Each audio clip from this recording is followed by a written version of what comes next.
database-nya, yang database-nya ya, jadi mau Scopus, EBSCO itu di sini, itu sudah tercantum belum di manuskrip. Nah, ini di checklist ya, kalau belum ya dicantumkan. Terusnya strategi pencariannya bagaimana ya, mencari melalui apa namanya electronic database, terus ada filternya nggak nih ya, filternya yang digunakan apa atau limitasinya apa. Terus proses datanya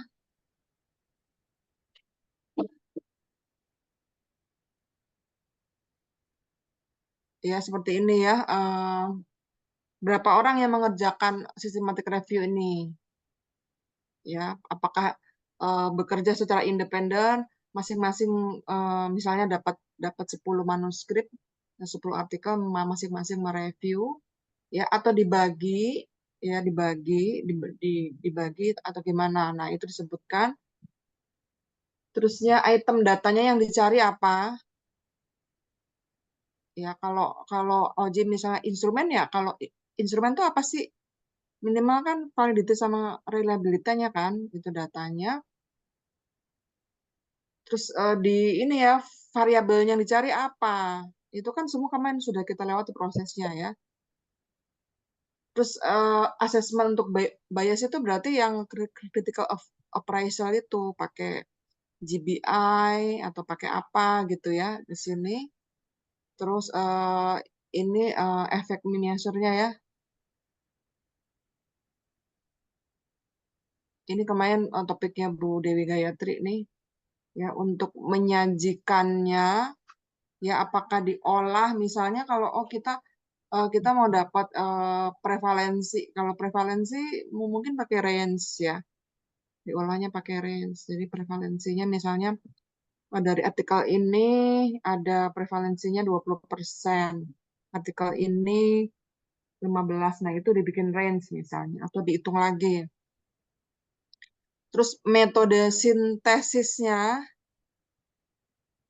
ya, sintesis itu kan menghasilkan sesuatu yang baru. Ya, ini kita acu lagi ke pertanyaan klinis tadi ya. Apa sih yang mau dicari? Ya, jadi tadi kan ini di, disajikan ya, apa dalam bentuk tabel ini nih, yang metode sintasisnya ya. Terus ini yang ini laporan nih. Kan tadi kan kita memutuskan pakai apa, misalnya pakai GBI, kenapa, alasan justifikasi dan sebagainya. Terus ini laporan nih dari misalnya dari 25 yang kita apa namanya kritik, yang mana apa hasilnya bagaimana, artikel 1 bagaimana sampai 25 gitu. Ya, ini untuk meta analisis nih ya, certainty assessment. Ini tadi dari metode. Nah, itu dilihat lagi ya. Ini per itemnya ini dibikin subheading ya. Terus hasil. Ya, ini hasilnya tadi dari ini penjabaran dari flowchart-nya ya. Di flowchart itu ada apa saja, ini dideskripsikan di sini. Ya, terus seperti ini ya, misalnya kita dari ketika inklusi kita mengambil artikel RCT, kuasi eksperimen, case report, cross sectional dan sebagainya. Nah, ini dilaporkan berapa yang RCT dan sebagainya. Terus ini tadi ya, kemungkinan biasnya. Ya, bias itu kan tadi dari hasil assessment dengan tool tadi ya. Terus juga salah satu bias itu kan misalnya kita hanya mengambil eh, misalnya dari tadi ya 25 artikel itu, apakah semuanya kalau kita studinya mencari hubungan ya, apakah semuanya berhubungan ya, semuanya mendukung hipotesis atau ada yang menolak. Nah, kalau semuanya mendukung berarti itu ada bias ya. Terus hasil dari tiap tiap tiap critical tiap artikel apa? Hasilnya apa? Misalnya artikel 1 udah apa namanya udah dikritik bla bla bla, di sini kekuatannya, kelemahannya apa. Terus hasilnya ini ya, hasil dari sintesisnya. Terus kalau ada bias ya dilaporkan. Ya. Misalnya biasnya salah satunya karena tadi kita filternya mungkin yang hanya berbahasa Inggris gitu. Yang full text, yang nggak full text, nggak kita ambil, ya, atau yang bukan bahasa Inggris nggak kita ambil gitu. Padahal itu akan memengaruhi dari jawaban pertanyaan klinis kita. Ya, ini dari hasil dari resultnya seperti ini. Terus diskusi. Diskusi misalnya memberikan interpretasi secara umum. Ya, dari konteksnya itu apa. Jadi kan narasinya apa ya. Misalnya kita seberapa efektif intervensi X terhadap peningkatan bla bla bla ya. Nah, ini kita secara umum apa memberikan hasilnya apa itu efektif. Ya, nah efektif itu harusnya ada yang dikatakan efektif itu berapa? Powernya berapa misalnya? Apa OR-nya berapa? Nah, itu harusnya ada di sini di riset kan sudah ada nih. Ya, jadi dari result itu jangan cuma ngomong doang ya, harus ada datanya. Nah, di sini dinyambung ya. Generalnya jadi secara umum apa? Apakah efektif? Kenapa dibilang efektif? Nah, ini jadi terus mendiskusikan ke keterbatasan semua evidence yang kita temukan. Ya, terus jadi ini yang kita temukan ya, evidence-nya atau artikelnya. Nah, yang berikutnya itu keterbatasan kita ya yang melakukan proses review. Tadi ya misalnya kita hanya memahami bahasa Inggris aja gitu. Misalnya kita hanya mendapatkan data yang dipublikasi melalui artikel. Data-data misalnya dari publikasi lokal ya, kayak dari repositori juga kita mungkin nggak ambil gitu. Nah, itu termasuk ya diantaranya keterbatasan. Yang berikutnya, terus implikasi ya. Implikasi di sini yang paling penting ini terhadap praktek ya, kebijakan. Praktek itu mungkin di tingkat dasar ya rumah sakit dan Fasiankes. Ya, kebijakannya apa? Ini decision maker dan future risetnya ya. Jadi ini karena systematic review ini diharapkan merupakan bagian daripada disertasi Anda. Nah, di future risetnya ini harus ngomong nih gitu. Jadi ini merupakan salah satu justifikasi kenapa kita ngambil topik itu untuk disertasi. Ya, nyambungnya ke situ. Udah selesai sampai situ ya. Mungkin nanti ada kesimpulan. Kesimpulan tadi ya memperkuat lagi, jangan ada apa memperkuat pertanyaan klinis kita. Ya ini informasi lain, beberapa jurnal itu mengharuskan kita punya nomor registrasi. Registrasi itu bisa dari mana ya? Dari Cochrane, bisa dari apa tuh satu lagi ya? Prospero, Bu. Ya, dari Prospero gitu. Ada yang mengharuskan gitu. Kalau kita sudah punya nomor registrasi itu akan lebih mudah dari jurnal untuk menerima. Oke, kayak kayak gitu. Jadi kita setiap bikin manuskrip, misalnya kita selesai bikin pendahuluan, kita cek di Prisma ini udah sesuai belum, udah semua masuk belum. Karena beberapa jurnal minta minta hasil checklist Prisma kita. Kalau sudah terchecklist semua, dia baru mau proses. Ya, itu kan tadi dari pendahuluan sudah sesuai belum. Terus dari metode. Nah, di metode ini ada flowchart. Lihat Prisma flowchart. Udah checklist semua belum? Ya, kalau sudah kita lanjutkan ke Prisma manuskrip. Ya, kalau udah selesai, ya kita pakai membuat abstraknya pakai Prisma abstrak ya. Jadi minimal secara struktur kita sudah ngikutin ya. Ini ada gitu. Nah, nanti perkara kontennya, apakah udah benar atau tidak, itu nanti ya, itu bisa dilihat lagi. Yang penting ini nih, sudah ada title, background-nya sesuai di sini kan, background harus ada. Ya, jadi tujuannya di sini nih masuknya ke latar belakang, explicit statement. Ini yang tadi Oji bilang mau pakai Cosmin, pakai Pico, ya. Tapi ini di background nggak usah disebutin apa namanya frameworknya tadi, cukup statement dalam bentuk naratif ya. Nanti di metode baru bilang, ya kita tujuan dari systematic review ini adalah bla bla bla menggunakan framework Pico. Ya, itu kan tadi tambahannya ya. Ini kan yang di metode di sini nggak ada, tapi kita bisa menambahin itu.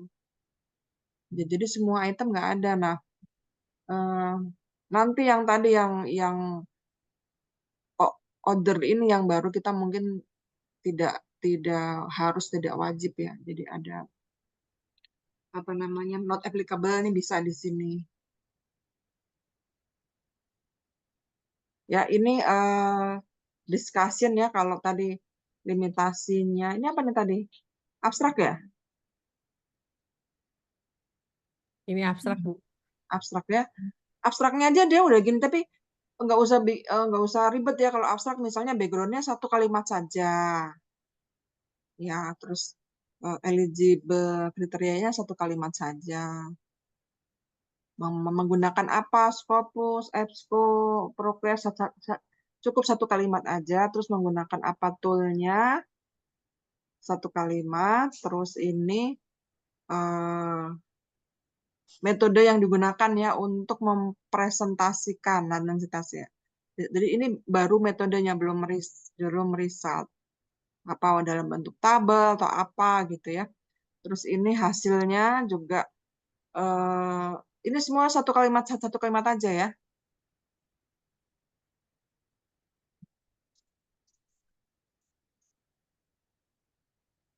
Yang other itu nggak harus ada di abstrak. Ya, jadi ini yang lihat nih ya, lihat di discussion ini yang bukan hanya interpretasi tapi juga jadi important implication ya. Mungkin bisa lihat di contoh-contoh yang ada di Cochrane itu ya. Kalau nanti sistematik ini mengacu ya menjadi acuan, kita harap menjadi acuan pada penerapan IBN, nah ini harus ada implikasinya apa? Ya, misalnya hasil systematic review ini dapat diterapkan ya kalau intervensi misalnya dapat diterapkan, kalau faktor-faktor ya kita bisa dipakai data itu gitu. Atau kita harus melakukan studi lebih lanjut gitu karena pada saat kita mereview populasi itu ya karakteristik populasi itu penting ya, sedangkan studi-studi yang kita kumpulkan itu nggak ada karakteristik orang Asia khususnya Asia Tenggara ya, dengan kebijakan yang misalnya atau berkaitan dengan kebijakan ya, hasil kita nih berkaitan dengan kebijakan berarti kan nggak bisa langsung diterapkan, harus dilakukan studi ulang di Indonesia gitu ya. Itu studi ulang tuh kan kayak rewrite ya. Jadi kita melakukan studi yang sama tapi dengan populasi beda. Atau ini nggak bisa belum bisa diterapkan karena ada faktor yang belum muncul, yang belum diteliti. Nah, itu perlu diteliti yang lain ya, penelitian yang lain. Jadi tadi kan penelitian dengan mengulang penelitian tapi dengan populasi tetap. Tapi ini mengulang penelitian atau melanjutkan penelitian dulu baru bisa kita terapkan. Itu implikasi yang penting harus ada di abstrak tuh. Jadi orang kalau baca abstrak ya, kalau kita nanti kan tahapan selanjutnya dari IBN kan adalah penerapan. Ya, nah penerapan itu kita lihat ini studi utamanya yang kita bikin acuan apa? Dari mana kita jadi kasih kita mengambil studi ya. Jadi studi itu paling tidak sudah dalam bentuk systematic review. Kalau kalau kalau belum dalam systematic review, tahapan mereview dalam IBN tuh skip gitu loh. Ya, ke skip. Jadi itu nggak lengkap. Jadi dalam bentuk systematic review, meta analisis ya minimal seperti itu. Seperti itu ya. Jadi terus berlanjut. Oh ini kita baca dulu. Oh, bisa diterapkan nih. Berarti nih kompres hangat diterapkan langsung bisa nih. Nah kita mulai proyek IBN-nya dengan penerapan itu. Ya tapi kalau tadi dari implikasi atau dari sarannya tidak boleh terapkan, paling tidak harus ada studi ulang. Nah kita minimal penerapan IBN kita adalah pilot project. Ya sama misalnya menggunakan desain apa ya, desain kuasi eksperimen misalnya dengan pre-post dan kontrol, tapi mungkin dengan populasi terbatas. Ya kita nggak bisa mengatakan bahwa itu RCT, tapi kita pilot study untuk penerapan penerapan intervensi ini, gitu ya. Masih bingung nggak, Oji?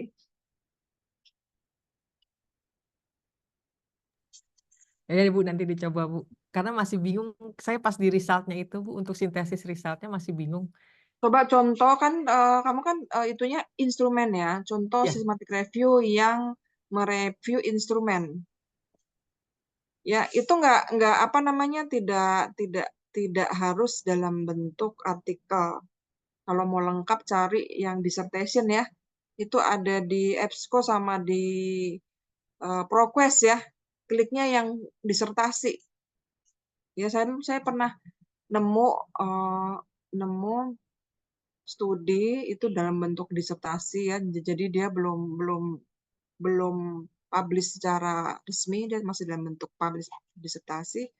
Dia menilai efektivitas dari berbagai instrumen pengukuran nyeri. Ya, itu studinya seperti itu sebetulnya. Apa namanya dalam bentuk uji diagnostik ya. Dalam bentuk uji diagnostik kalau langsung ke responden. Tapi kalau dia meneliti apa sih kegunaan itu dalam bentuk review gitu. Ya. Kita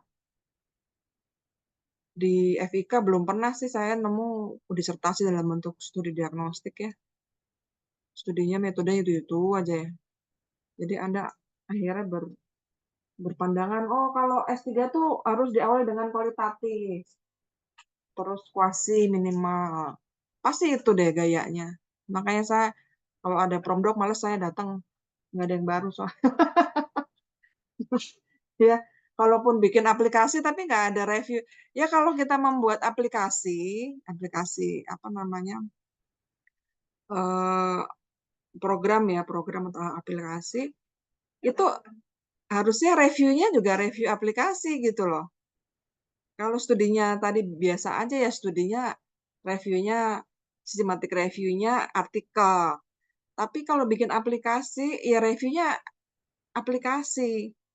Ya dulu saya pernah diundang jadi FKM tuh waktu itu dapat proyek mungkin ya dari Kemenkes apa dari WHO atau dari mana ya.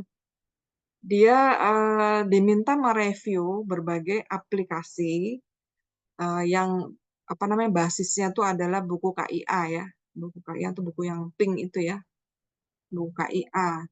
Nah, itu selain dia mereview jadi dia pakai pakai tabel gitu ya. Pakai tabel, yang isinya misalnya apa ya dari segi apa namanya tampilan ya, tampilan dari aplikasi, konten segala macam. Terus setiap aplikasi dijembrengin. Ada banyak waktu itu ada belasan terus diconteng-conteng sama sama dia diconteng-conteng ini ada ini tidak ada. Terus setelah itu tahap berikutnya adalah FGD. FGD dia mengundang provider atau si apa namanya owner dari si aplikasi itu. Diundang untuk FGD. FGD-nya lebih ke arah apa sih yang kita punyai, terus apa sih yang konten apa, terus kenapa kita kembangkan itu, terus sejauh mana, bagaimana apa penggunaan dan sebagainya. Itu namanya review aplikasi itu. Yang saya nggak nemu yang mahasiswa bikin aplikasi aja gitu tanpa melihat kalau kita memberikannya seperti obat ya, kalau kita menawarkan obat yang baru kan harus lihat obat yang lain emang kenapa gitu. Jadi kalau ditanya aplikasi yang sudah ada emang kenapa? Nggak bisa jawab padahal, karena emang nggak ada review aplikasi. Ya itu sebetulnya itu, nah itu kan berat ya lumayan. Yang tadi aja contohnya dari FKM itu kan grup grup peneliti dapat proyek dari WHO gitu. Dari WHO apa dari yang dari Jepang itu ya. Nah ini kalau disertasi itu berat gitu loh. Kan berat begitu itu Bu. Ya udah kalau gitu nggak usah ngembangin aplikasi gitu. Kalau cuman bikin aplikasi terus sudah diluncurkan, apa bedanya sama anak-anak SMK ya? Anak-anak SMK udah bisa bikin aplikasi gitu. Masalahnya bermanfaat, anggapannya ini bermanfaat buat ini. Namanya bermanfaat itu kan bagi user minimal, bukan sebagai kita sebagai sebagai owner atau sebagai developer ya. Kalau sebagai developer itu kan klaim kita. Ini bermanfaat, tapi betul nggak sih bermanfaat, dipakai nggak gitu. Jadi seringnya hit and run, udah disertasi, mau nunjukin aplikasi udah pergi. Itu sekarang aplikasi eksis nggak gitu. Ya itu kan kalau nggak ya sama-sama aja Anda bikin riset ya, terus disimpan aja di repository, nggak ada yang mensitasi, yang baca aja nggak ada, apalagi mensitasi. Ya kalau zaman dulu di print di print berbentuk paper, disimpan aja di perpus, yang baca nggak ada, sampai berdebu ya, sampai ada apa namanya penghapusan, kalau kelamaan diturunin ya. Nah kan ini kan nggak mau seperti itu ya. Jadi makanya kalau karena Anda masih mahasiswa, jangan macam-macam risetnya ya. Jangan macam-macam. Nanti kalau udah selesai, Anda sudah apa namanya eligible sebagai peneliti, cari sponsor, cari tim ya, timnya multidisiplin baru tuh menyelesaikan masalah secara umum. Tapi kalau untuk mahasiswa, areanya ya sudah memang kuliahnya di keperawatan, ya sudah keperawatan saja gitu, nggak usah kemana-mana. Kemana-mana tapi nggak dipakai ya. Kebanyakan ya teoris-teoris keperawatan tuh, nursing teoris ya, itu mengembangkan teori-teori itu dari mereka sekolah ya, minimal dari S2. Dia perdalam lagi waktu dia S3. Terus setelah lulus dia uji terus dia sampai menjadi teori gitu. Itu awalnya dari situ ya, kalau dilihat track recordnya. Kayak kemarin siapa namanya yang datang kemarin, John John Andrew ya, itu juga seperti itu gitu. Cuman dia belum sampai menghasilkannya, tapi dia awalnya begitu. Di S2 dia bikin apa ya kemarin dia bilang. Terus S3 itu dia studinya cuman ya, kalau bahasa kita cuman, padahal seharusnya enggak.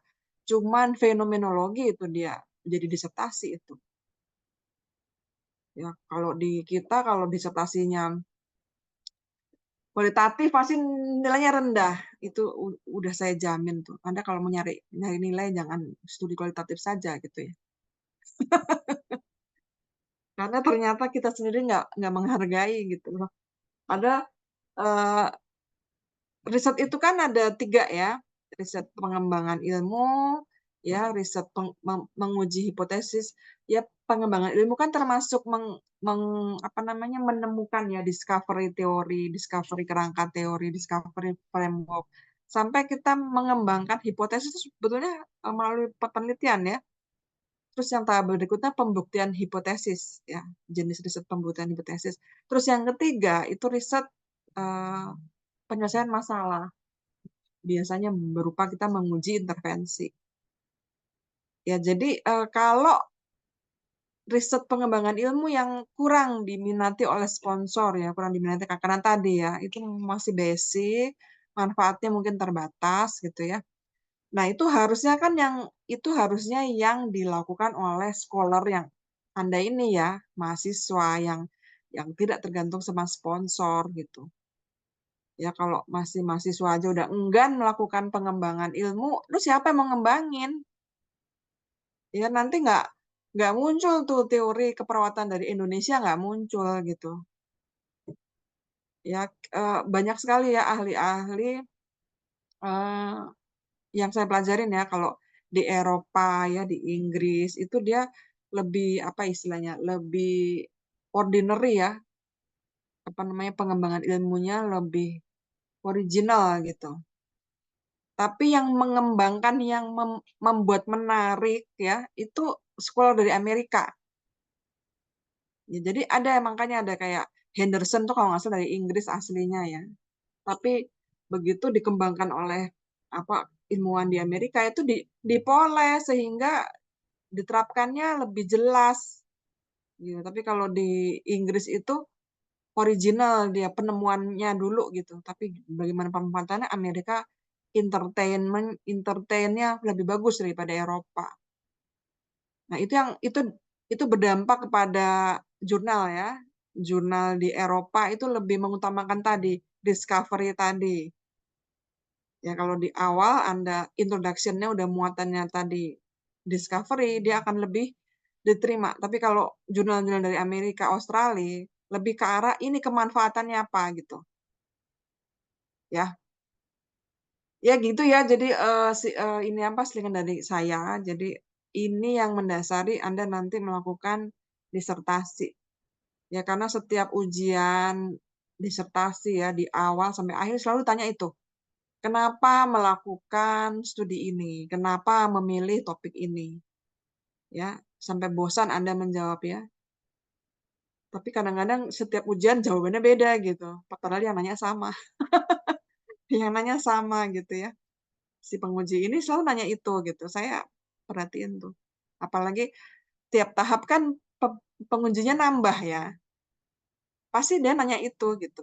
Yang penguji sebelumnya mungkin sudah pernah dijawab, dia nggak nanya lagi. Tapi penguji yang baru nanya lagi itu gitu. Nah, itu akan promotor dan kopromotor akan menguji konsistensi Anda.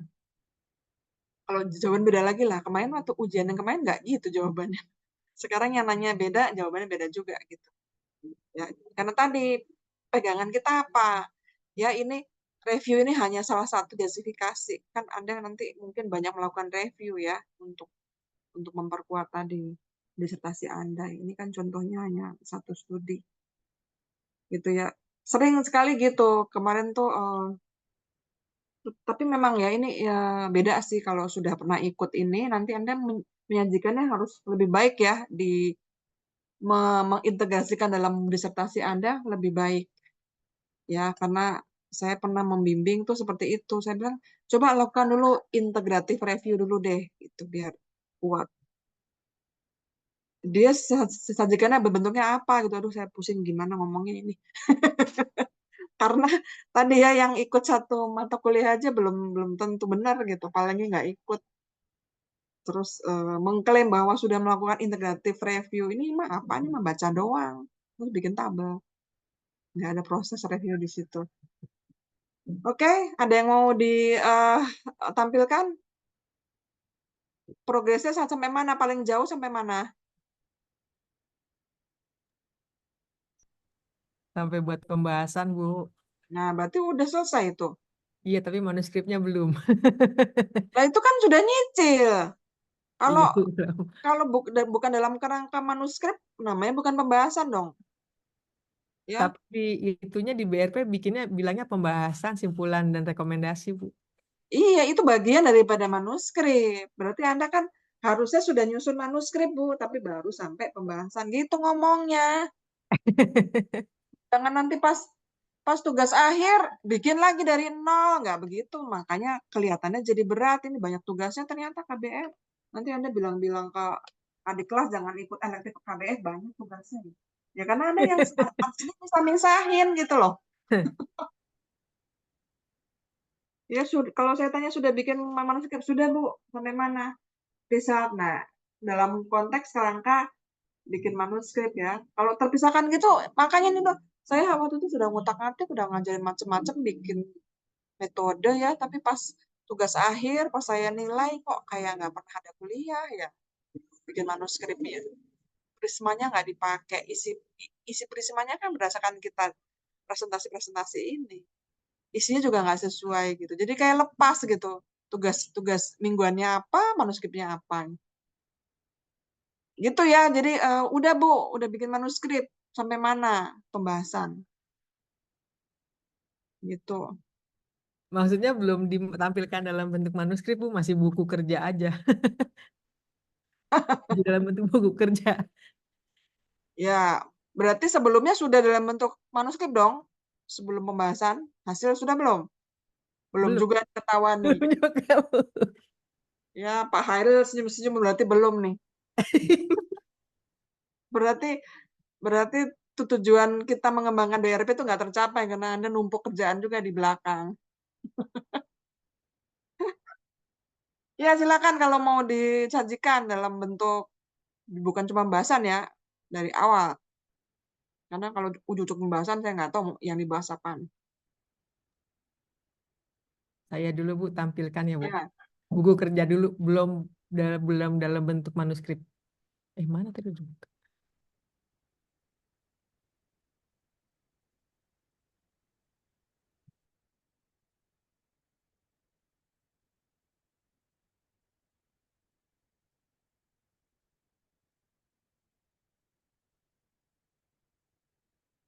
Baik, Assalamualaikum warahmatullahi wabarakatuh.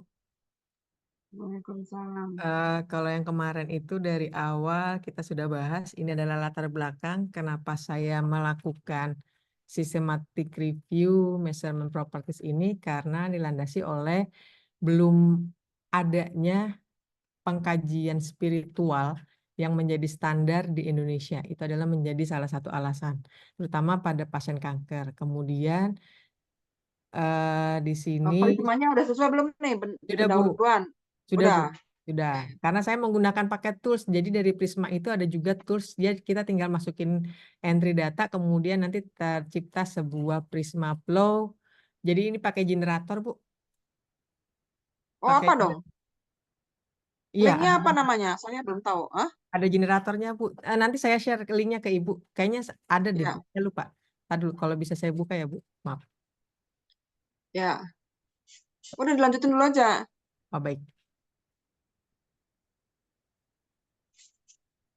Jadi ini pakai generator, jadi nggak perlu lagi bikin kotak-kotak yang akhirnya nggak rata. Ini pakai Hmm. generator. Dari mulai identifikasi, saya menggunakan database, total database yang saya cari itu ada 196 artikel, dari EBSCO itu 11, ProQuest 24, PubMed 26, ScienDirect 58, Scopus 27, Telerprensis 50. Kemudian dilakukan duplikasi, ini ada 21 artikel yang duplikat. Dari 196 turun menjadi 175. Kemudian kalau yang ini saya kurang paham, ini maksudnya apa saya juga nggak ngerti, akhirnya langsung ke yang eligibility, Bu, yang diekskludkan. Dari 175 itu diekskludkan itu karena topiknya tidak relevan, tidak pada pasien kanker, tapi pada pasien penyakit kronis. Untuk fasitnya ini termasuk populasi juga ada pada anak, serta pada ibu melahirkan, kalau nggak salah ada maternal. Kemudian studi desainnya ini tidak ada hasil untuk measurement propertiesnya, jadi tidak ada uji validitas reliabilitas. Kemudian ada juga bukan riset artikel, jadi dia berupa proceeding itu ada 8, kemudian protokol 6, kemudian tidak ada validitas reliabilitas atau psikometriknya 7. Jadi dari 175 ini total jadi 10. Ini yang kemarin ditampilkan, disajikan, dan belum saya presentasikan untuk di resultnya. Kemudian dari 10 ini saya lakukan kritik. Kritiknya menggunakan Cosmin. Kepanjangannya saya lupa. Jadi di Cosmin ini untuk measurement properties itu terdiri dari structural validity, kemudian ada internal konsistensi, ada reliability, ada measurement error, kemudian ada hypothesis testing for construct validity, cross cultural validity atau measurement invariant, ada kriteria validity dan responsiveness. Kemudian ini ada quality level, dan ini adalah hasil kritik. Ini satu, semuanya saya lakukan, Bu. Jadi pertanyaan itu kalau dari Cosminnya untuk structural validity itu apakah ada nilai CFI atau TLI atau comparable measure yang lebih dari 0,95 atau RMCA kurang dari 0,6 atau SRMR lebih dan seterusnya. Ini hasil kritik saya. Di dalam damen itu didapatkan ada pengukuran ini, hasilnya juga ada dalam bentuk adalah confirmatory factor analysis. Kemudian untuk internal konsistensinya yang dicari adalah Cronbach alpha. Di Cosmin itu kalau bisa tidak hanya Cronbach alpha yang total, tapi juga untuk subskala. Kalau dari Damen et al. Ini didapatkan ada Cronbach alpha subskala antara 0,71 sampai dengan 0,86. Kemudian reliability, karena saya mencarinya sesuai dengan kata yang ada di sini, Bu, weighted kappa ataupun interclass correlation, saya tidak ketemu untuk reliability-nya. Dan tidak ada penjelasan juga dari si Cosmin ini reliability sebenarnya apa yang dicari. Jadi saya menyimpulkan tidak secara eksplisit melaporkan reliabilitas tes retest. Kemudian untuk measurement error, dia melihatnya dari standar error of measurement, kemudian limit of agreement, sama minimal important change atau MIC. Ini juga tidak dilaporkan secara eksplisit dalam penelitian. Kemudian hipotesis testing dilakukan karena menguji validitas konvergen dengan korelasi korpasit SP12 dengan EORTC QLQ C30. Kemudian untuk cross cultural validity, di dalamnya ini ada SIM yang melihat hubungan antara usia, gender, language dengan subskala dan kinerja dari fasit SP12. Kemudian kriterian validity, gold standarnya saya nggak ketemu, kemudian tidak juga dibahas tentang area undercurve, juga tidak ada, jadi saya bilang tidak ada. Itu. Kemudian untuk responsiveness, karena responsiveness sama hipotesis testing ini hampir sama, di mana dia melihat keterkaitannya dengan hipotesis, maka dari yang sini bilang ada, maka yang bawahnya juga saya bilang ada. 10 artikel saya lakukan kritisi semuanya, sudah semua. Walaupun ada yang kayak ini, misalnya, kok saya nyarinya nggak ketemu ya, makanya saya lewatin, sampai sekarang saya lupa, belum diisi lagi. Ini juga, jadi saya lewatin, akhirnya ya udah saya kosongin aja dulu. Jadi 10 artikel sudah dilakukan kritisi menggunakan Cosmin. Ini ringkasannya. Untuk structural validity, si Damen melaporkan CFA, Rabiti tidak ada penjelasan, Nasution tidak ada penjelasan, Jimenez itu melaporkan exploratory factor analysis dan semi CFA. Kemudian untuk Aktuk itu faktor analisis dengan hasil KMO Bartlett dia ada. Kemudian by Dixon itu ada FA dan CFA. Kemudian Lazenby itu tidak ada penjelasan, Japari CFA dengan 3 faktor dan Noguchi CFA. Kemudian internal konsistensi semuanya menunjukkan hasil Cronbach alpha yang lebih dari 0,70. Baik itu untuk total maupun subskala. Jadi semuanya nilai Cronbach alpha-nya ada. Kemudian untuk reliability, di sini tidak ada penjelasan untuk si Damen, kemudian Rabiti tidak ada penjelasan, kemudian Nasution tidak ada penjelasan, kemudian Jimenez ini melaporkan koefisien omega, dia menjadi salah satu juga untuk reliability, kemudian Aktuk tidak ada penjelasan, kalau Costantini dia ada hasil ICC, intra-class correlation, 0,72 untuk penilaian pasien dan 0,82 untuk penilaian staf. Untuk Bai, Lazenby, Zapari, dan Noguchi tidak ada penjelasan. Kemudian measurement error, semua artikel tidak ada penjelasan. Kemudian hipotesis testing, semuanya 3 artikel itu tidak ada penjelasan hipotesis. 7 artikel itu ada penjelasan hipotesis. Kemudian untuk cross cultural validity dan prosesnya itu 7 artikel ada, 3 tidak dijelaskan dalam artikel, yaitu dari Jimenez, Aktus, serta Costantini. Kemudian untuk kriteria validity hanya artikelnya Damen yang ada hubungannya dengan korelasi standar. Kemudian untuk responsiveness 3 tidak ada penjelasan, sisanya ada penjelasan. Walaupun tidak ditemukan adanya nilai AUC, tidak ada penjelasan. Sehingga dari sini saya tampilkan kriteria measurement properties dan level qualities-nya ini berdasarkan dari si Wijen et al. Bahwa nanti dibuat kesimpulannya seperti ini. Jadi Damen itu country-nya Belanda, structural validity-nya ada positif-positif, reliability-nya tidak ada penjelasan, berarti tanda tanya. Kalau tidak ada hasilnya, saya lupa, pokoknya ada di atas itu, Bu. Pokoknya ada positif artinya apa, tanda tanya artinya apa, sama negatif. Kalau seperti itu pokoknya. Nah ini kemudian hasilnya risk of bias-nya low karena hampir semuanya positif. Kemudian untuk Rabiti ini 2 positif, internal konsistensi dan cross cultural validity, sisanya adalah tanda tanya dan 1 yang negatif untuk responsiveness. karena responsiveness-nya si Rabiti ini apa ya? Saya salah kayaknya ini, Bu. Kok ini jadi negatif? Nanti saya lihat lagi. Kemudian ya risk of bias-nya adalah tinggi karena ada negatifnya. Kemudian Nasution ini structural validity-nya tanda tanya. Ya hanya internal konsistensi dan hipotesis testing yang positif. Lainnya adalah tanda tanya, maka risk of bias-nya adalah moderat. Saya beranggapan bahwa kalau ada negatif berarti dia sudah masuknya ke dalam risk of bias yang tinggi. Gitu. Tapi kalau misalnya hanya tanda tanya, mungkin kemungkinan sayanya belum mendapatkan hasil atau memang belum ada respon atau jawaban dari peneliti yang sudah saya kontak.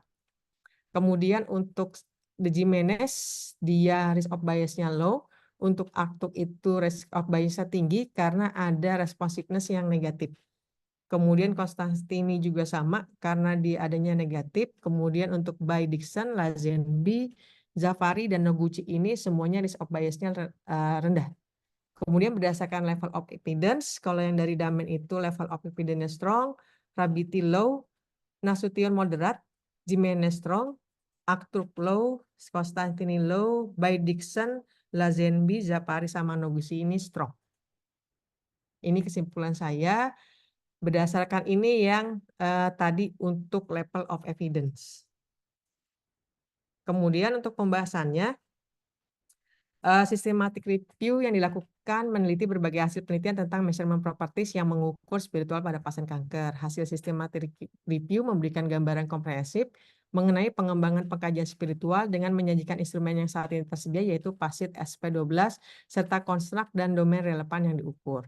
Melalui systematic review ini juga dirangkum kekuatan bukti untuk kecukupan sifat pengukuran atau measurement properties dari instrumen PASIT SP12.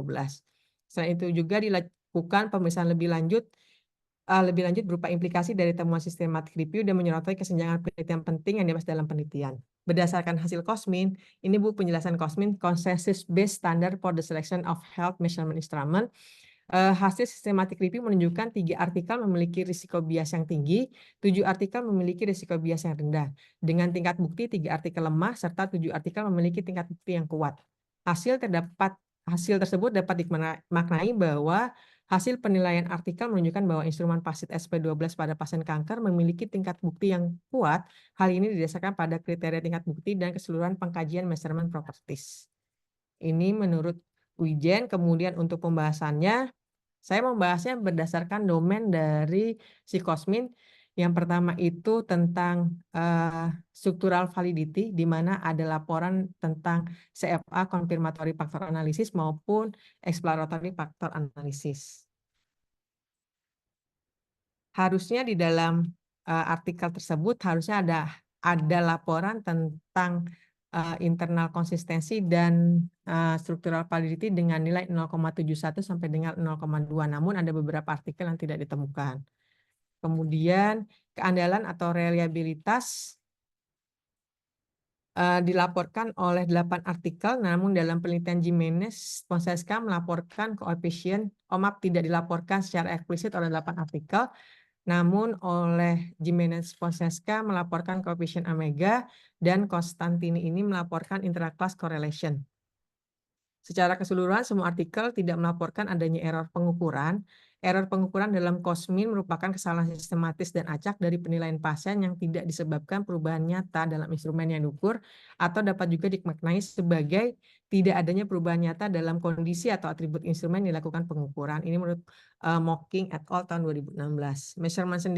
Error sendiri menjadi penting dalam presisi measurement properties menggunakan COSMIN karena akan mempengaruhi keakuratan nilai yang dihasilkan instrumen. Semakin kecil error, maka akan semakin besar presisi instrumen. Measurement error yang rendah akan menghasilkan skor yang lebih konsisten dan reliable pada kondisi yang sama, serta dapat menentukan seberapa besar kepercayaan yang dapat diberikan dari hasil penelitian tersebut. Sehingga dengan measurement error ini, perawat sebagai praktisi dapat meningkatkan kualitas dan keandalan instrumen yang digunakan.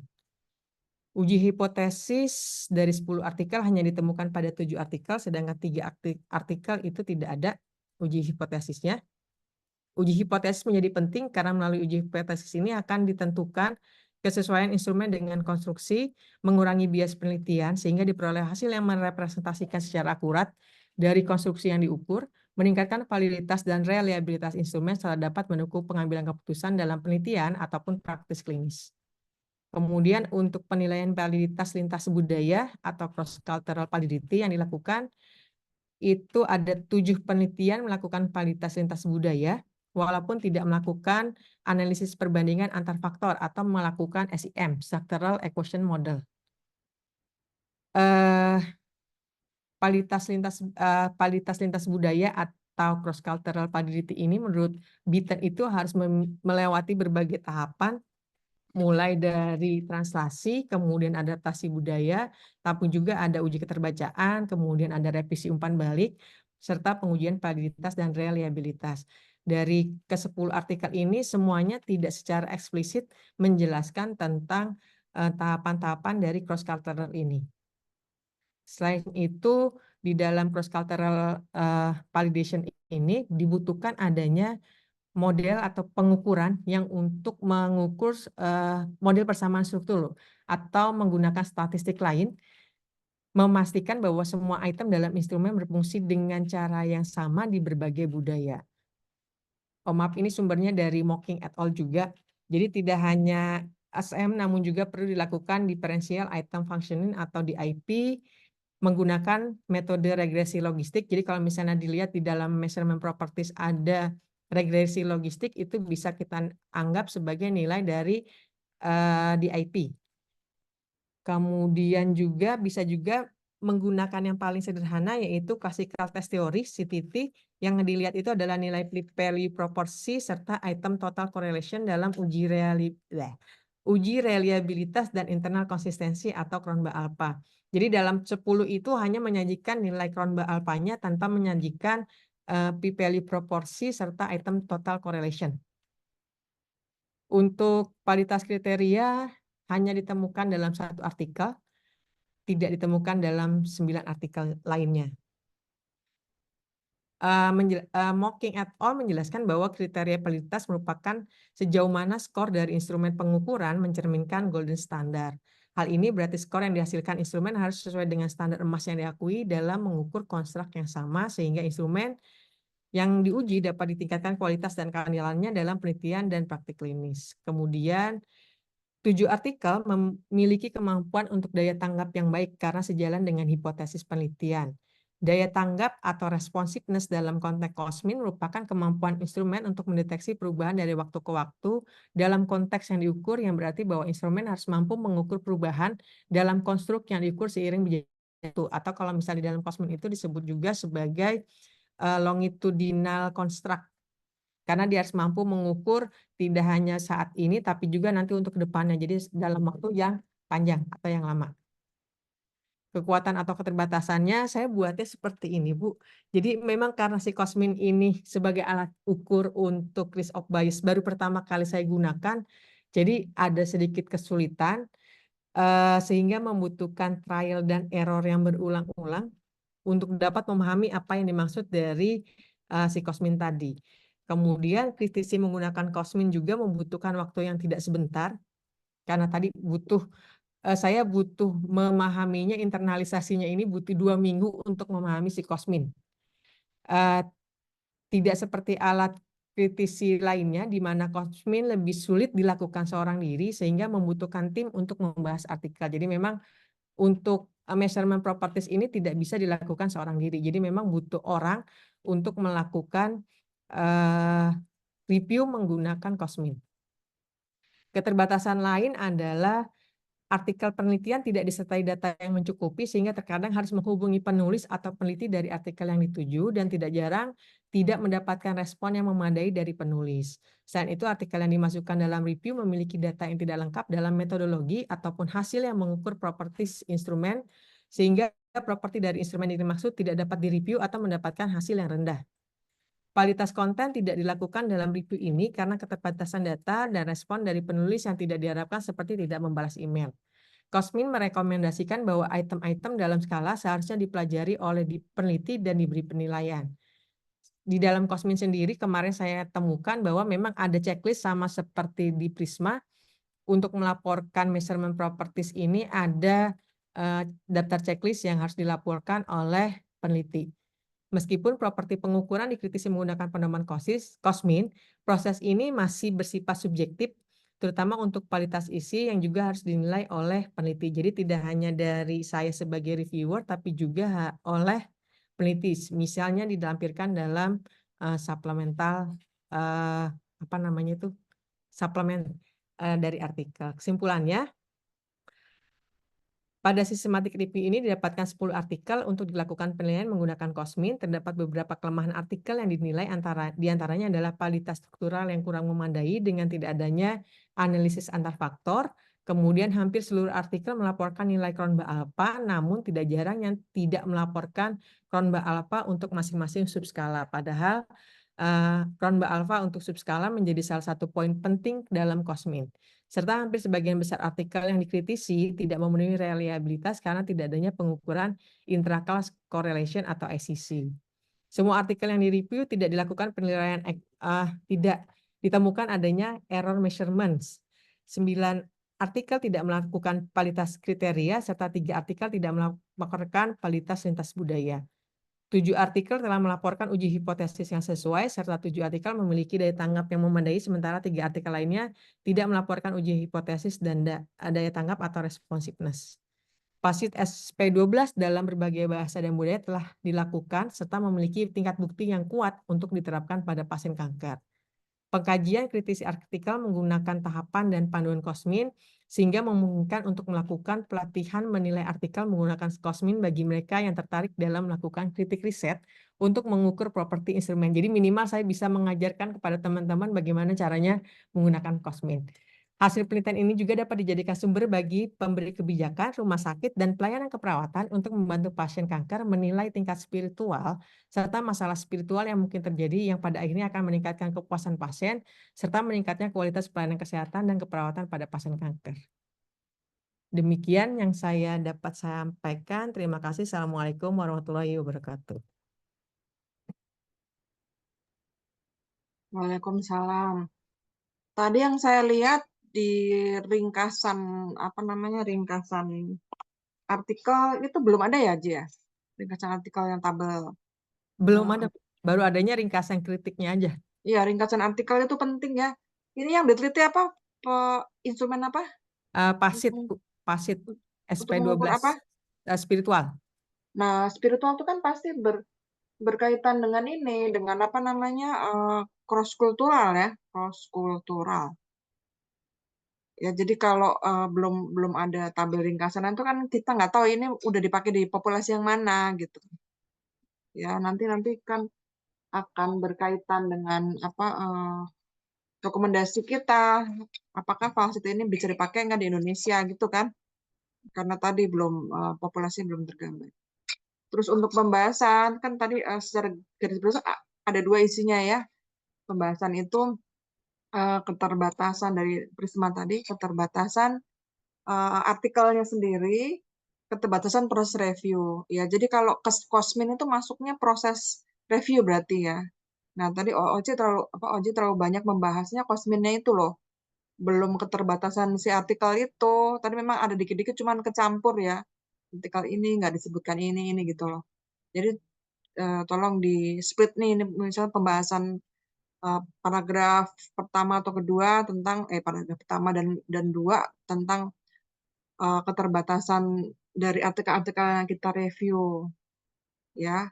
Terus yang paragraf berikutnya baru keterbatasan proses reviewnya itu yang pakai Cosmin itu gini gitu loh. Ya, tadi dia masih split. Terus untuk kesimpulan juga mungkin kalau Cosmin itu dianggap penting sama Oji, jadi dianggap jadi ada juga di kesimpulan, tapi jangan terlalu banyak, jangan mengalahkan dari jawaban dari pertanyaan klinisnya gitu ya. Pertanyaan klinisnya ini jadi lepas gitu karena kayaknya jengkel sama Cosmin nih Oji nih. Ini yang dibahas Cosmin Tapi susah, Bu. iya ya, Banyak jadinya susah banget. jadi kita nanti jadi apa namanya hilang fokus gitu ya. Itu aja sih dari saya ya. Jadi dilanjutkan itu akan menarik ya karena mungkin belum banyak artikel Simatic Review yang menggunakan Cosmin ini gitu. Baik Bu, sama izin satu lagi untuk share yang tools untuk generator. Hmm. Ini tools generatornya dari sini Bu. Kasih linknya aja Ya, di nanti chat. saya berikan link. Nanti dari sini tinggal ini Bu. Follow the link access to the online Ya. tool. Jadi nanti dia bentuknya seperti ini. Ya. Kita tinggal to get start, tinggal uh, create. Nah ini Bu, create flow diagram. Udah tinggal dimasukin Bu. Nanti dia akan muncul di sini semuanya. Jadi nggak perlu bikin kotak-kotak lagi, tinggal dimasukin. Gitu. Jadi nanti Oke, kalau jadi misalnya pasti ada ya. Masih sudah sesuai Prisma ini ya, nggak ada yang ya kelewat. sudah sesuai Prisma Bu, karena memang dari Prismanya sendiri dianjurkan untuk mengikuti link yang ini yang ada Oh, gitu. Jadi memang dari Prismanya ada rujukan untuk Prisma Flow Generator. Nanti saya kirim linknya ke Ibu. ya. Oke, ada komentar dari teman-teman atau pertanyaan? Bagus Bu, ini penguji bagus. Ya, jangan cuma bagus aja, bagus apanya.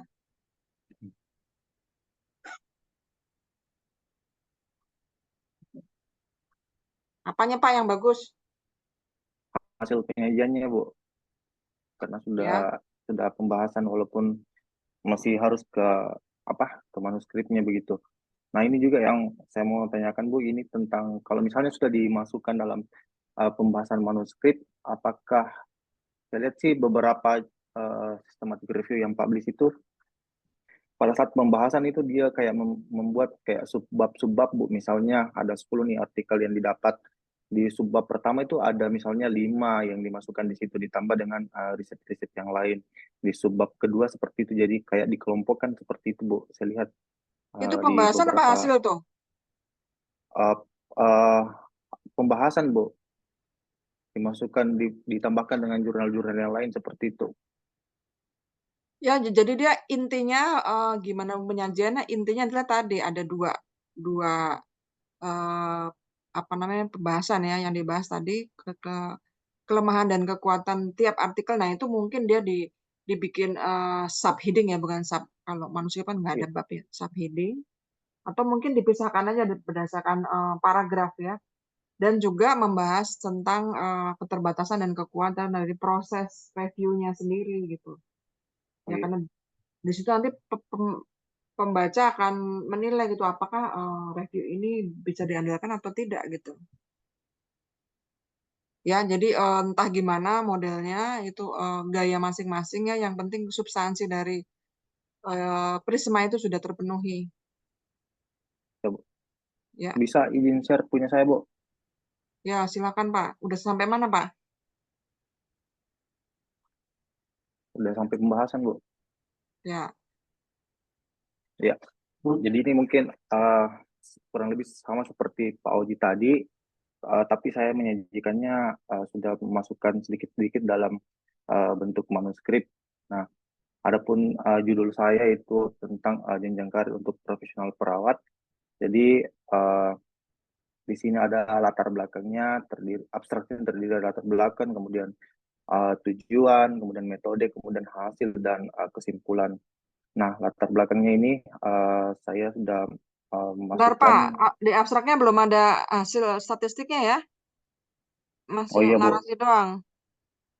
oh iya ya, iya.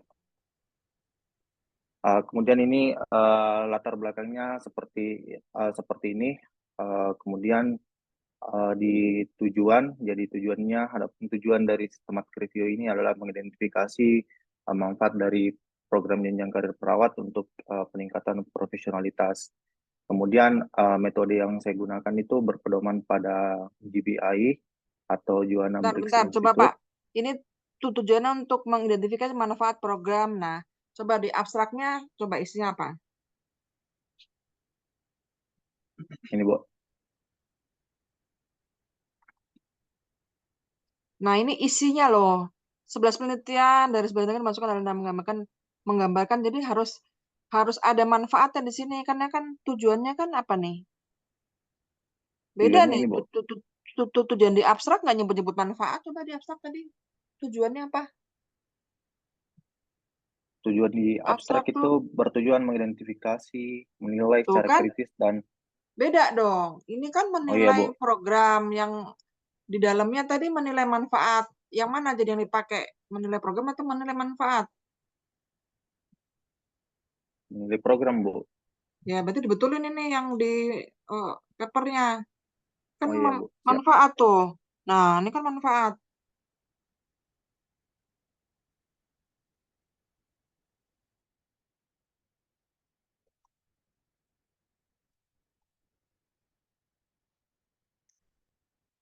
Ya, jadi seringkali editor dari jurnal itu mengomentarin seperti itu. Ya, Siap Bu. isi tidak sesuai dengan tujuan atau isi nggak sesuai dengan judul gitu ya. Jadi dilihat satu persatu. Oke, lanjutkan Pak. Iya, iya. Di bagian metode itu saya berpedoman pada GBI atau Joanna Briggs Institute. Strategi pencarian dilakukan dengan 3 langkah, yakni pencarian pada 4 database, satu PubMed, kemudian Science Direct, ProQuest, dan Scopus. Kemudian pencarian menggunakan keyword yang telah dibangun berdasarkan fitur PO, dengan langkah terakhir yang dilakukan ekstraksi data, hasil pencarian artikel, dan menilai selanjutnya melakukan pembahasan dan kesimpulan review. Adapun rumusan PO Bentar Pak, atau bentar. Metode adalah systematic review. Nah, ini belum disebut-sebut nih. Metode oh ya, penulisan ini adalah systematic review. Joanna Brick ini apa sih, dia bukannya tool ya untuk iya Bu, tools, ya? berpedoman pada tools. Ya, jadi jangan salah ya nulisnya metodenya systematic review karena kan review kan macam-macam. Metodenya systematic review. Terus Prisma itu bukan metode ya. Prisma itu jadi nulisnya seperti ini ntar nih ya, teman-teman yang lain dengar ya. Metode yang digunakan adalah systematic review yang dilaporkan berdasarkan pedoman Prisma. Jadi Prisma itu pedoman pelaporan. Ya, jadi kalau Anda lihat di systematic review ala-ala ya kalau saya bilang di jurnal-jurnal Indonesia tuh Prismanya tuh seperti metode gitu, padahal bukan, dia kan hanya laporan ya, pelaporan didasarkan pada Prisma. Nah, itu pelaporannya bukan metodenya ya. Oke, Ya Bu, dilanjutkan Pak. siap. Uh, Metode penulisan ini ya di systematic review yang dilaporkan berdasarkan pedoman Prisma. Adapun rumusan PO, yakni Population, Intervention, dan Outcome. P-nya itu di mana P-nya itu adalah perawat baru or clinical nurse. Kemudian I-nya adalah career path, career growth, career leader, or career choice. Kemudian outcome-nya itu adalah profesional atau professionalism. Nah, adapun kriteria inklusi, studi penelitian yang disertakan yakni penelitian dengan desain cross-seksional, etnografi, studi kohor, kemudian dibatasi sampai tahun 2024, termasuk responden dalam penelitian ini termasuk perawat yang bekerja di rumah sakit atau di layanan kesehatan lainnya seperti puskesmas. Kemudian perawat yang telah menjalani program jenjang karir, kemudian penelitian ini disertakan memiliki outcome pada peningkatan profesionalisme perawat. Adapun teknik strategi pencarian atau data source, yakni pencarian dilakukan berdasarkan penelitian yang relevan dengan database PubMed, Science Direct, ProQuest, dan Scopus. Artikel yang diidentifikasi selama pencarian yang berdasarkan judul, abstrak, kemudian dilanjutkan ke pencarian komprehensif dengan pedoman atau kritik dari GBI. Pencarian ini dengan menggunakan kata kunci new nurse or clinical nurse and career path or career growth or career leader or career choice and professionalism or profesional, sehingga penelitian dimasukkan untuk disaring. Kemudian appraisal risk biasnya ini mungkin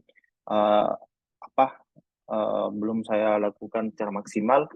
Adapun di sini dari saya melihat beberapa artikel jurnal itu di poin appraisal risk biasnya itu dia melibatkan beberapa reviewer independen dengan pedoman seperti tadi yang disampaikan oleh Pak Oji.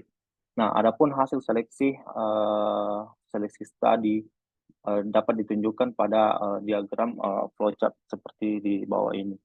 Jadi seperti ini. Nah, untuk karakteristik studinya kurang lebih 11 artikel yang saya masukkan, mulai dari database-nya, kemudian autornya, kemudian judul jurnal, kemudian judul artikel, kemudian tujuan, desain dan variabel atau instrumen, kemudian sampel dan lokasi penelitian, dan result. Contoh pertama itu dari database PubMed, autornya itu Choi tahun 2023 dengan judul artikel Nurse Perception of Career Leader System Job Satisfaction and Turnover Intention Cross-Sectional Study. Jurnalnya dari Nursing Open, kemudian adapun tujuannya ini membandingkan persepsi perawat tentang jenjang karir dan tanpa jenjang karir berkaitan dengan kepuasannya. Adapun desain atau variabel dan instrumen yang digunakan dalam penelitian ini, desainnya itu adalah descriptive survey, kemudian kuesionernya adalah the Korean Perception of Career Leader System, atau disingkat dengan COPSOK, kemudian turnover scale origin developed by Mobley. Kemudian adapun sampelnya, populasinya itu kurang lebih 600, sampelnya 274. Lokasinya ada 2 rumah sakit kecil di wilayah Provinsi Korea. Seperti itu. Adapun hasilnya yakni skor rata-rata untuk pemahaman umum tentang jenjang karir berbeda secara signifikan antara kelompok implementasi dan non-implementasi. Kemudian artikel yang ketiga dari PubMed, ini penelitian dari Indonesia dengan author Afriani et al. Dengan judul artikel Relationship Between Nurse Readiness and Institutional Readiness in Development Nursing Career PET in Public Health Center. Adapun jurnalnya dari Jurnal Keperawatan Indonesia. Tujuannya ini penelitian ini bertujuan untuk mengetahui kesiapan institusi dan perawat dalam melaksanakan jalur karir di puskesmas. Kemudian desain yang digunakan adalah konsepsional, kemudian kuesioner deduksi dari pengembangan Weiner dan Pokonoge. Kemudian sampelnya ada 93 perawat dari 13 puskesmas, lokasinya di Jawa Barat. Adapun resultnya ya ini hasil penelitian ini menunjukkan bahwa kesiapan institusi sebesar 64 atau 71,9% dinilai maksimal, sedangkan kesiapan perawat sebesar 124 atau 74,5% dari dinilai maksimal. Jadi kurang lebih ada 11 artikel yang saya masukkan di data source dari 4 database. Nah, ini di risk of bias-nya, semua penelitian ini dinilai risiko biasnya dengan menggunakan disajikan pada tabel 2 yang menyajikan penilaian kritis dari 11 artikel yang disertakan. Nah, karena penelitian ini ada 11 jumlahnya terbagi atas studi kohort, kemudian fenomenologi dan cross-seksional. Nah, untuk di tabel 2 ini, seperti mungkin tadi yang disajikan Pak Oji, tabel 2 ini adalah penilaian kualitas metodologi studi yang disertakan. Nah, ini ada 6 artikel dari total dari 11 atau 6 artikel dari 11 yang saya dapatkan, itu desainnya cross-seksional. Jadi seperti ini yang saya sajikan. Kemudian ada 1 artikel dari 11 artikel yang desainnya adalah kohort. Kemudian ada 4 artikel yang desainnya dari kualitatif, seperti itu. Nah, adapun pembahasan belum saya lengkapi, Bu, tapi saya sudah bikin yang kayak tadi subheading-nya. Misalnya yang pertama itu adalah kesiapan perawat dalam melakukan program jenjang karir, kemudian yang kedua adalah manfaat jenjang karir. Seperti itu, Bu. Mungkin itu. Assalamualaikum warahmatullahi wabarakatuh.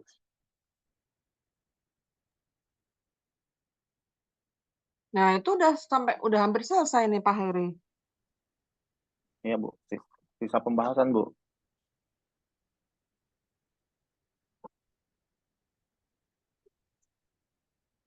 Ya, jadi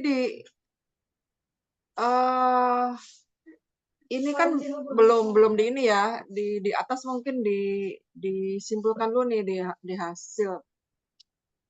Di hasil ada kesimpulan hasil ya. Jadi sebelum masuk pembahasan, jadi programnya apa saja sih? Kan sesuai pertanyaannya gitu kan? Iya, Bu. Ya ini di ini belum ada soalnya nih. Ujuk-ujuk kesiapan perawat dalam melakukan program jenjang karir.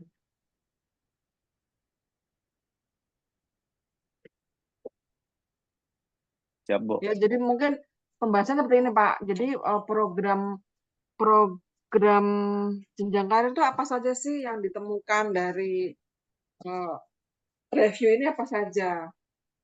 Misalnya apa-apa dari negara mana gitu. Terus terus hal-hal yang eh, hal-hal yang terkait dengan jenjang karir ini. Nah, ini baru dimasukin nih kesiapan perawat dalam melakukan program jenjang karir. Terus apa lagi nih? Kemudian manfaat, Bu. Manfaat. Nah, itu hal-hal lain gitu. Karena kan tujuannya kan sebetulnya program kan, Pak. Iya, Bu. Ya, jadi hasil dan pembahasan selalu kita ngeliat apa sih tujuan tujuan dari review ini biar kita nggak lepas. Nanti kalaupun ada hal-hal dari finding artikel yang menarik, nah itu dimasukkan ke penemuan lainnya gitu. Siap, Bu. Ya, misalnya Iya. program ini kan tadi kan manfaat. Nah, kalau manfaat berarti kan satu-satu nih. Coba lihat di manfaat, di hasilnya ada manfaat nggak? Ini kan tadi pembahasan nih. Iya, Bu. Hasil sama Hasilnya, pembahasan jangan digabung ya, Pak. oh iya, Bu. Siap. Karena banyak sekali deh hasilnya tuh banyak banget gitu. Jangan digabung. Ya di hasil itu manfaatnya apa saja? Ya misalnya manfaatnya meningkatkan kepuasan. Nah, pakai apa tuh indikatornya? Ada hasil statistiknya di situ tuh. Itu yang manfaat ya. Terus Iya, tadi Bu. program ya, programnya apa saja? Misalnya eh, di apa namanya? Di ini di Belanda, di Amerika programnya ini gitu.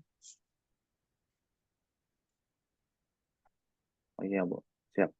Iya, programnya yang pertama ya Pak, karena yang lain-lain tuh manfaat apa segala macam tuh penemuan lainnya, bukan bukan penemuan yang menjawab dari pertanyaan klinis ya. Oh iya, Bu. Siap.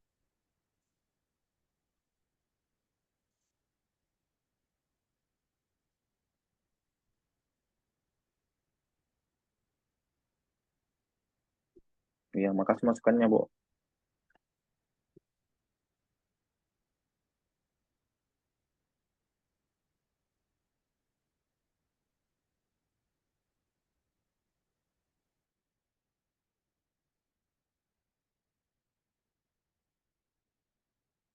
Ya, ada pertanyaan dari teman-teman?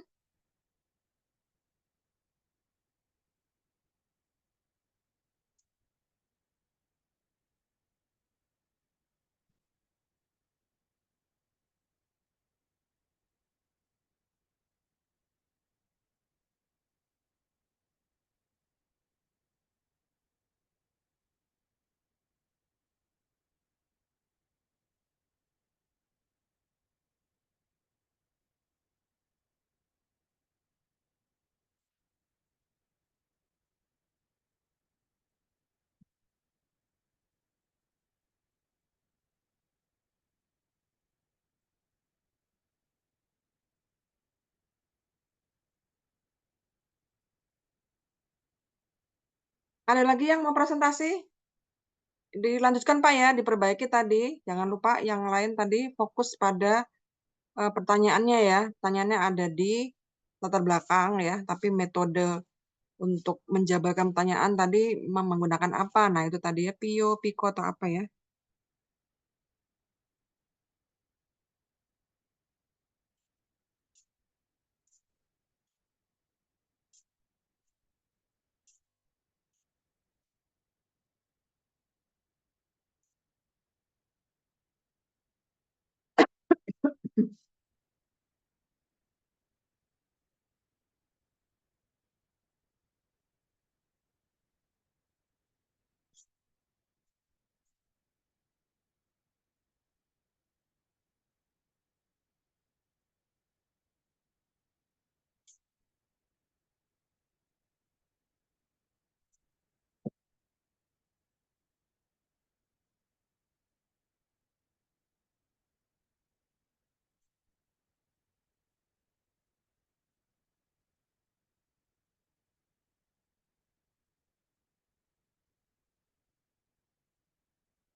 Ada lagi yang mau evaluasi, mau apa? Presentasi? Ya, setelah ini bikin manuskripnya ya, jangan tunda-tunda. Deadline-nya kapan ya? Sudah saya bikin belum deadline-nya? Nanti saya cek lagi ya. Ngirimkan manuskripnya tadi ya dalam bentuk G Drive, terus bentuknya Word ya, jangan PDF. Ya, nanti tolong sampaikan kelas yang lain juga ya, supaya fasilnya bisa langsung memberi masukan, memberi komen, atau mengubah-ubah ya. Ini diharapkan nanti bisa dipublish di semester berikutnya gitu, dengan berkonsultasi ke pembimbing disertasinya ya. Kalau sudah baik, mungkin nanti diterjemahkan, ya diterjemahkan, baru dikirim ya, terjemahkan, di proofread dulu. Kalau mau didaftarkan tadi Prospero atau ke Cochrane akan lebih bagus lagi ya.